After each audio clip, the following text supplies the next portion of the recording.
Howdy, y'all. I'm Adam, the Renaissance Nerd. Big week, guys. Big week. Season finales galore. Soon I will be freed from the yokes of She-Hulk and Rings of Power, able to breathe a little easier, and maybe sleep better at night. In all seriousness, series finales, they're a big deal. Series finales are supposed to be the climax of all the stories, all the things characters have been going through for a season. People are supposed to be excited. People are supposed to care, want to know what's going to happen. And guess what?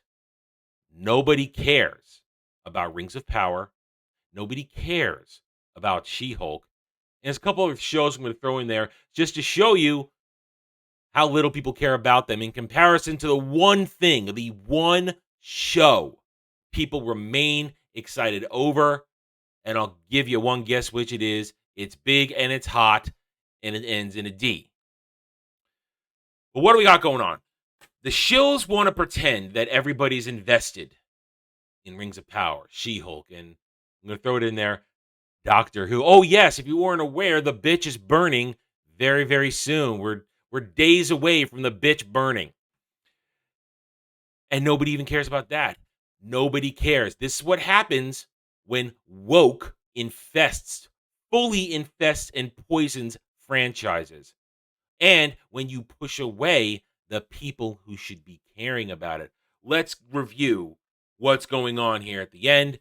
Rings of Power final trailer teases Sauron reveal using 6 candidates and a couple that apparently shouldn't even be in there, like Gil-galad and Celebrimbor. We all know it's Halbrand.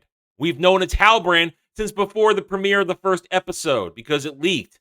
And those who leaked it haven't backed off on it because they're so damn sure they're not going to ruin the reputation of their channel by peddling false information.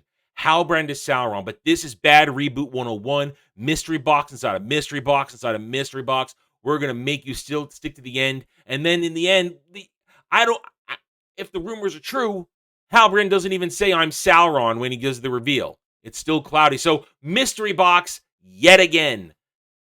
People should be excited for this, but they're not. Oh, and we're going to show you how much they're not in a moment. What else we got? She-Hulk finale. They're even throwing in a chance that Hulk and Abomination could have a rematch. And nobody cares. Because nobody cares about Jennifer Walters She-Hulk because she's a narcissist slut that nobody likes. Nobody likes her, and nobody likes this show. Jamila Jamil can try and pretend that WHIP is some sort of metric that everybody knows or cares about, but it was already been revealed that it's an app that nobody knows about. It's bullshit. Nobody cares. Nobody cares. Penultimate episode of She-Hulk last week. Jen's a slut. Moral of the story. And nobody likes her. What else we got? As I said, the bitch is burning. Dr. Karen is going to become, well, all rumors are she's going to turn back to David Tennant for a hot minute before she goes to Shooty-Gatwa. Yeah, we're all excited about that. Nobody cares. Nobody even cares to see the bitch burn at the most part. Apathy is set in. Black pill. And how do we know this? Well, we go to Google Trends. Google Trends shows us what people are searching for, what people are talking about, getting involved in. And just to prove that I'm not doing that, look, there's Doctor Who is the purple right there. Lord of the Rings of Power in the blue, mixed in with She-Hulk. I threw in Andor because we're halfway through Andor, and nobody cares about it. The stands want you to believe, a bunch of cognitive dissonant actual Star Wars fans want you to think that it's something good. Political intrigue. You want good political intrigue? Try watching The Serpent Queen, an adaptation of the life of Catherine de' Medici, an actual powerful woman from history.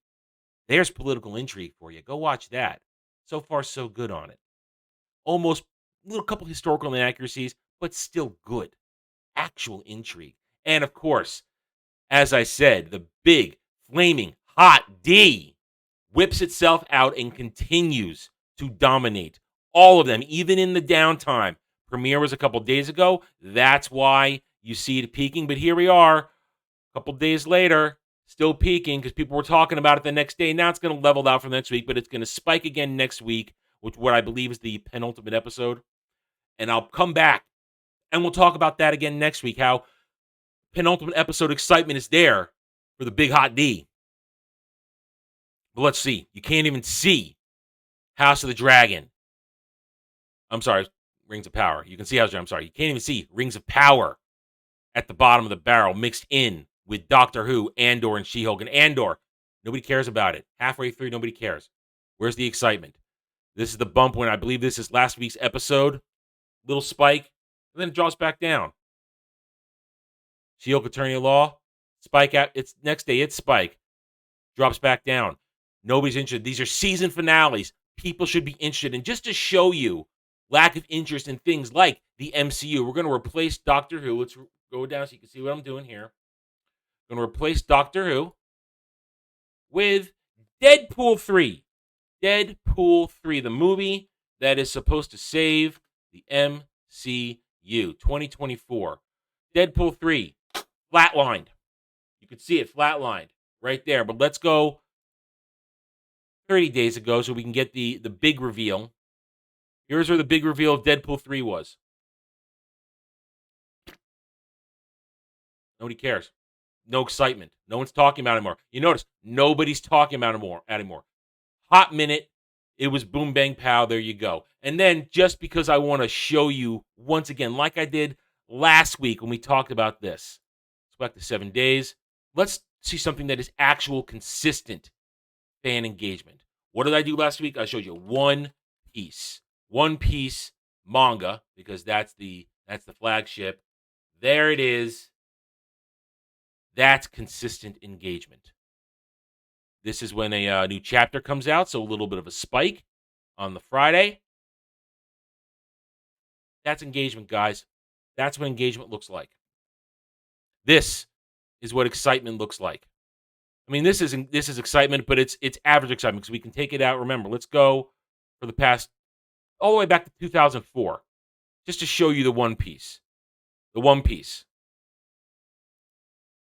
That's engagement. Almost 2 decades worth of engagement. People care about One Piece. Now, the others don't matter. I just wanted you to see this is what long-term engagement looks like.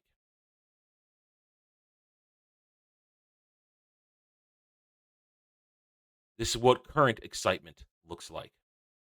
I am shocked. Shocked. Well, not that shocked. And just to show you how pathetic Rings of Power is, and we're going to leave that as the example in terms of fantasy, the head-to-head fantasy shows. We're going to go right back here. I'm going to lower it so you can see what I'm doing again, so you know I'm not lying to you. Let's put in the controversy. What was the controversy? Of course, Game of Thrones. Game of Thrones. Drama series, the whole thing. Now in the purple. Look at that. Game of Thrones, with all its baggage, has more engagement than Rings of Power coming up on season finale. There you go. This is all the evidence you need of what engagement looks like, what excitement looks like. People are actually going back to Game of Thrones knowing season 8 is coming. Knowing, if they haven't seen it before, that season 8 ruins everything for their show. It still trends higher. Still has more engagement. Rings of Power, She-Hulk, Andor, and Doctor Who can be included in that. Excitement matters. Excitement happens when you engage the actual fans, when you give them fresh meat. Give me the meat and give it to me raw. No, Durin, we don't want your raw meat. This is what it looks like to have fun. People are having fun with House of the Dragon. And they're having fun member burying to Game of Thrones, knowing that the show ends terribly, and very likely George is not going to finish the books.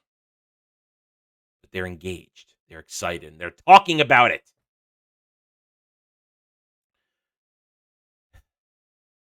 This is not going to end well for Amazon.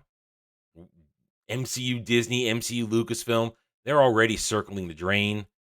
People want to deny it, but they are. This is the time for independent creation. Link below. Check out the first chapter to my book, Guardian of Innocence. If you like it, please support the channel. Help it grow so we can get to that crowdfunding and I can give it to you. Support my brother Dre, his comics. Jed, Hollywood Scholar, his books. We all are making stuff because no one's excited about these destroyed franchises anymore. We're here to entertain you. We're here to give you escapist entertainment, not their agenda entertainment, which is losing. Obviously losing. All right, I'm done. Thank you for watching this video. If you liked it, hit that like button. It'd be very much appreciated. And if you are new here, I invite you to subscribe to me right here on this channel where I hope to earn your trust and support using facts and logic, because facts and logic do not care about fake news and whiny fifis. Hit the notification button, share my videos if you like what I'm preaching, and by all means, leave a comment. I love to hear from you guys because you're fans just like me. I don't care what the stands or the SJWs have to say because 201, they are all cowards behind keyboards. And I can't wait for this video, the rest of the videos on the week, every stream I do. Can't wait for it all to trigger them into foaming at the mouth and quivering in the corner. Thank you again for watching this video. Take it easy. Howdy, y'all. The first chapter of my fantasy novel, Guardian of Innocence, is now available for free. Click the link in the description below and join me in an old-school good versus evil story where Cole Larys, a disillusioned mercenary, suddenly finds himself dropped into the middle of a destiny he never asked for as the protector of Jania Sarai, a blacksmith's daughter who may hold the answers to finally stopping a millennia-old threat to the world of Rosetta.